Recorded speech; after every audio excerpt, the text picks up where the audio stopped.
Morning, everybody. Thanks for the intro. It's a long walk down a busy room. So thank you very much. Okay. So my name's Jen Williams. I'm from Secarma. We've got a stand outside today. So if you do want to come and speak to us afterwards, I promise we're a lovely bunch. So I want to talk today about some of my experiences, kind of developing my own skills in this industry, but also about some of the work that I've done with clients and some of the tangles I've seen organisations get themselves into by what I describe as over-tooling. So I've done this before. I've been that person who accidentally ends up being in charge of security for a small, fast-growing organisation and thinking, oh my gosh, we need security. I've been told by the board we need to do something about this security thing because it's important now. And what we do then is we go and play tool bingo, if you like. So we start buying all of these acronyms, and we start thinking, oh, I need this monitoring, I need this alert system, I've heard of SIEM, I'd probably need a SIEM, probably need a SOC, because I've heard of that too. And we go and get the budgets approved, and we say, no, this is definitely going to make us secure, let's spend our money. There's some great vendors in this space, and they do some really good product demos, and we then think, okay, this is going to solve all of our challenges. We're going to be secure if we just buy all this stuff. And actually, what then happens is we get into a scenario where we believe that having tools makes us secure. Now, I was part of an organisation. If you were here last year, you'll have heard me talk about my experience of being responsible during a cyber attack. We had all the tools in the world. And actually, because nobody understood them, nobody really was using the outputs from them, and nobody really kind of knew what they did or what the outputs meant, we ended up in a situation where we were still attacked despite having all of these tools. And what tends to happen to teams is they get desensitized. If you're a security analyst and you're receiving sometimes hundreds, thousands of alerts a day, eventually they all look the same. They're all just alerts that you click, I've seen that, it's probably a false positive. And you get desensitized to what real alerts actually are. And the reason for that is because these tools have been placed on top of an infrastructure that maybe you don't understand or don't understand the impact of. It might be that you're an innocent security analyst who's suddenly responsible beyond your skills and experience because the companies thought we need security, and security analyst sounds like a good person to run our security. We end up draining our budget, so it's really easy to keep adding these things on top, and before you know it, we've got these hundreds of £1,000s of contracts that we're committed to, and actually, are we getting the right value from them? The tools maybe don't play together nicely, so we end up overworking our analysts that are looking at the outputs and still not really getting the insights and the value that we're expecting. We get what I like to call analysis paralysis. So if you spend enough time thinking about what to do with the outputs of these tools, the likelihood is actually you don't do anything. We just look at them. They just become alerts. We might give our board a false sense of security, exactly like what happened in the organisation I was in. So we truly believed we were secure because, I was new to the industry. I didn't really know what I was doing. I was an IT person who'd been told, now you're responsible for security. The board believed that because we'd spent all this money, we must be covered, so we're fine. Now, I don't want to take away from using tools because actually they're a good thing. They can be an asset, but only under the right circumstances. So when the value of the tool outstrips the investment in it, that's a really obvious one. So, if you're spending more than the value you're actually getting, it's not worth it. You need that tool to feed into a well-established process. If you've got no process behind it, it's just alerts, doesn't mean anything. And when you've got staff who are suitably skilled to understand it, then it can be an asset. What does tend to happen, in particular in larger organisations, is you'll have different departments running the different sets of tools, and actually nobody's overseeing the bigger picture.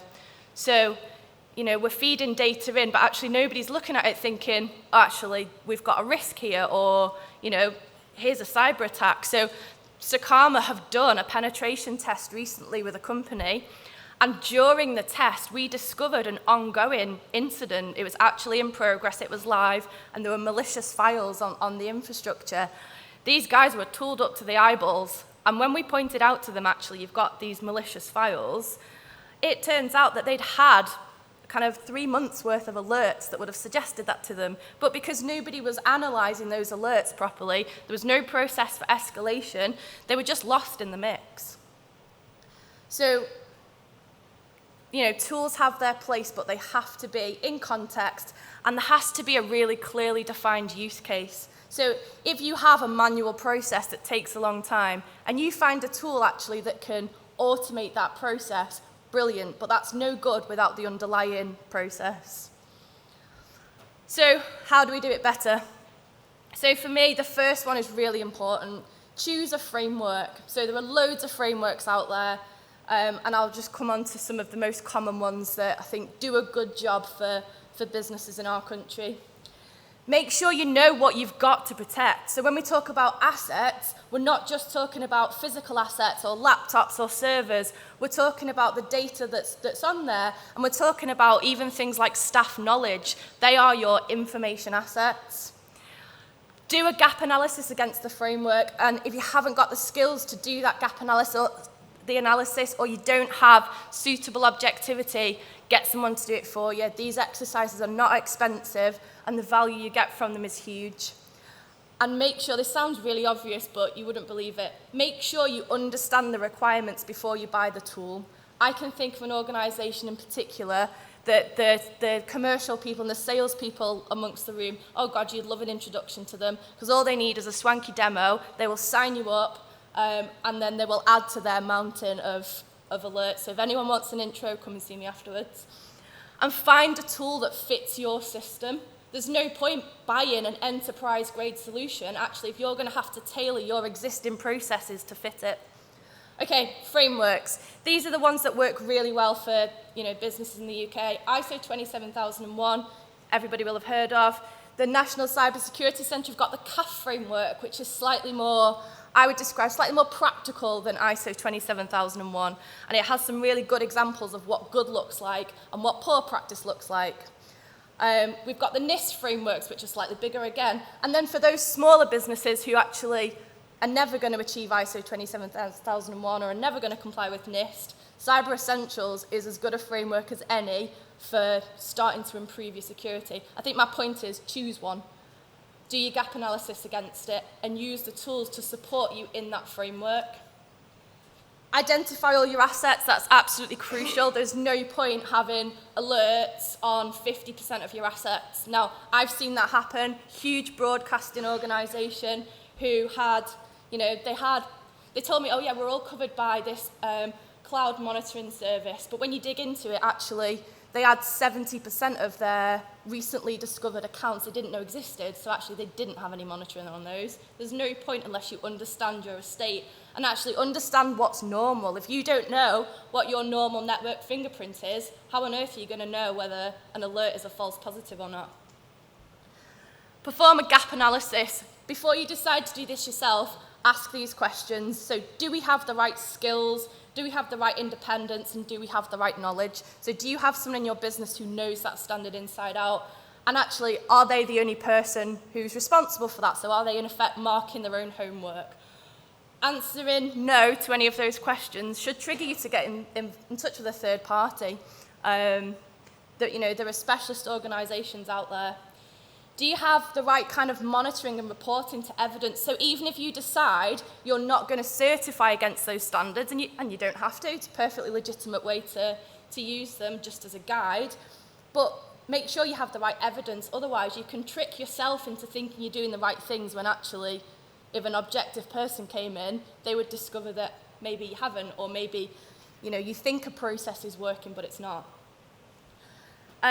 Do our tools help us to achieve efficiency? So have we created this mess of alerts and this web of data when actually we could do this a lot simpler by using, Power Automate or something something similar that we've already got in our organization. Actually, we just need a little bit of time to customize it. Make sure you understand the requirements. Now, my tips here, ask yourself these questions. What risk are we actually trying to mitigate? Are we buying a tool because it looks fancy and our competitors got it?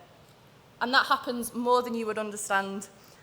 If you've got a clear risk that you're trying to mitigate, then yeah, a tool might work. But make sure that's really well defined before you even start shopping.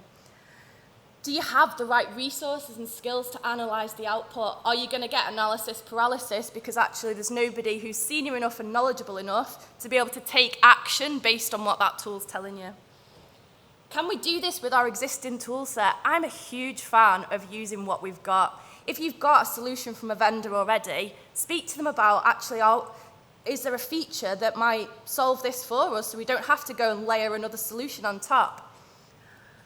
Do we have a process for managing the tool? So, if we get a critical alert from this tool, where does it go? What are we going to do? Is it included in our business continuity plans and our disaster recovery plans?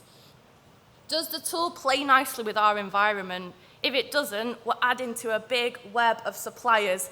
And we all know more suppliers introduces a higher supplier risk. So the less suppliers you can have in this area, the better. What happens if the vendor has an outage? Make sure you ask those questions. If you are so heavily reliant on a tool, you could find that, I don't know, there's been a few enterprise-grade solutions recently that have maybe not had the greatest time of their cybersecurity. What happens if you're reliant on those? Does your information security management system still work if that vendor has an outage? Can you still cope? Have you still got those manual processes in the background to help with that? And make sure you choose a tool that fits the system. You should not be retrofitting your security processes to suit a vendor's solution. And again, this may sound really obvious, but I see that so often, especially when we're doing ISO 27001 gap analyses or pre-audit assessments. We find that organizations have kind of changed their processes because they wanted this particular tool and it looked fancy and it was going to suit them. So, make sure that the tool fits your process. Don't allow the data to reside in silos. There has to be a data overlord, if you like. Somebody has to be looking at the bigger picture and making sure that all these, pieces of information from the tools fit together and actually give you a picture of what's going on. Make sure the output's still useful. As our environment changes and we're using different services, we're maybe, buying different pieces of infrastructure, is the output still useful? So making sure that as part of our change management processes, we're reviewing how those tools actually fit, the environment today that might be different than the environment 2 years ago. IT changes really quickly, so making sure the tool can keep up with that. And making sure you're speaking to those vendors about your future plans. In 2 years, we're actually moving to AWS, so can it work with that? Really simple question, but it allows you to plan better for that move. And review regularly with your vendors. I don't think there's a single vendor who would say, actually, no, we're not going to help you, we're not going to work with you. It's in their interest to support you and keep your business and make sure that their product works for your environment. Make sure you schedule a review with your account manager so you can ask for features, you can ask for developments, and even the biggest of vendors will work with you like that because it's in their interests. So yeah, that's what I wanted to talk to you about today, was about tooling and analysis paralysis. So thank you very much. Do come and see us on the stand. We are not an organisation that staffs our stand with salespeople. We're all consultants and we've all done this. So if you do want to come and have a chat, please feel free. Thank you. One question.